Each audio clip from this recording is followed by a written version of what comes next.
Hello guys, कैसे हैं आप लोग। उम्मीद करता हूं आप सभी लोग अच्छे होंगे। और आज हम पढ़ने वाले हैं अभाज्य गुणनखंड। आपको पता है अभाज्य गुणनखंड का मतलब क्या होता है? अभाज्य गुणनखंड का मतलब होता है किसी भी संख्या को इस तरीके से तोड़ दो कि उसके और ज्यादा टुकड़े नहीं हो सकता है। जैसे हमारे पास एक नंबर था 20। मैंने बोला एक काम करो, इसको ना अभाज्य गुणनखंड विधि के रूप में तोड़ दो। इसका मतलब क्या है कि आपने इसका एलसीएम निकाल लो। एलसीएम निकालेंगे तो ये 2 से ये 10 बार में, फिर ये 2 से 5, फिर ये 5 से 1। ठीक है, इसको दिखाते कैसे? इसको ऐसे दिखाते हैं, 2 गुना में 2 गुना में 5।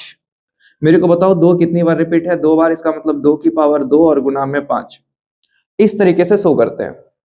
मैंने बोला ठीक है भाई, एक काम करो ना, 50 को ना, इसको भी ना आप अभाज्य गुणनखंड के रूप में तोड़ के दिखाओ। तो अभाज्य गुणनखंड के रूप में तोड़ने का मतलब क्या है? ठीक है, कोई दिक्कत नहीं है। 50 पहले तो 2 बार में 25, फिर 5 से 5 और फिर ये 5 से 1। तो मेरे को बताओ इसको कैसे लिख सकते हैं? इसको लिख सकते हैं 50 बराबर में 2 गुना में 5 गुना में 5। तो 5 की पावर 2 गुना में 5 की पावर 2। क्या ये बात आपको समझ में आया? इसी को बोलते हैं अभाज्य गुणनखंड के रूप में व्यक्त करना। मान लेते हैं आपको 500 मिल गया, एक नंबर कितना मिला? 500, और बोलता है क्या? अभाज्य गुणनखंड के रूप में ना दिखाओ। इसको कैसे दिखाएंगे? नंबर कितना मिला? 500। और क्वेश्चन में क्या बोला गया कि इसको अभाज्य गुणनखंड के रूप में व्यक्त करके दिखाओ। ठीक है, कोई दिक्कत वाली बात नहीं है। पहले तो 200, 2 से 250, फिर 2 से 125, फिर 5 से 25, और फिर 5 से 5 और 5 से 1।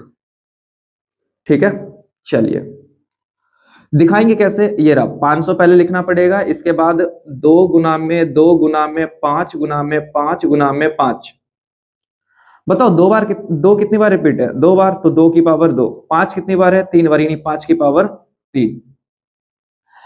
यानी अगर हमको ये बोला जाता है ना कि अभाज्य गुणनखंड के रूप में व्यक्त कीजिए, तो हमको सोचने की जरूरत नहीं है। सिंपल हमको क्या करना पड़ेगा, हमको बस इतना ही काम करना है कि एलसीएम निकालना है और पावर के रूप में दिखा देना है। इसको बोलते हैं अभाज्य गुणनखंड के रूप में व्यक्त करना। चलिए, क्या 2 के और ज्यादा टुकड़े हो सकते हैं क्या? नहीं, सिर्फ 2 ना खुद के टेबल में ही आता है। 2 किसके टेबल में आता है? सिर्फ 2 के टेबल में।